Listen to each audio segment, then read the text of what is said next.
मी गेली 6 वर्ष एका इंटरकास्ट रिलेशनशिपमध्ये आहे. आईवडिलांनी लग्नाची गोष्ट निघाली तर त्यांनी नकार दिला.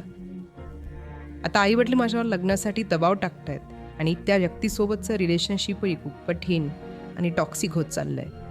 तुमच्या प्रेमात जर बोधाची सखोलता असेल तर ते प्रेम कुणाच्या रोखण्याने थांबणारच नाही. ते थांबतंच यामुळे कारण त्याचं नातं बहुधा बेहोशीसोबत असतं. आपलं इश्क बहुतांशी ॲक्टिवासारखं असतं. कोणीही थांबवलं की एक उतरतो, दुसरा बसतो. रस्ता जरा खराब असेल ती तिथेच थांबते गाडी. आता तुम्ही म्हणता लग्न होत नाही आहे म्हणून रिलेशनशिप टॉक्सिक झाली आहे. काहीसा यावरूनच मला अंदाज येतोय की ते प्रेम कसं असेल. खरंच प्रेम असतं तर तुमच्या मनात हा विचारच कसा आला असता, ठीक आहे मग दुसरीकडे करीन.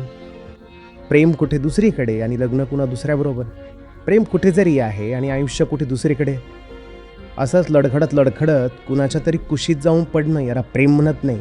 तुम्ही चालत जाताय आणि वरून पेरू पडला तुमच्यावर, याला प्रेम म्हणतात. सगळ्यात आधी तपासा तुमच्या नात्यात खरंच किती दम आहे. मोह वेगळा करा, भावना वेगळ्या करा, वास्तविकता तपासा आणि जर नात्यात दम असेल तर मग त्याच्यासोबत न्याय करा.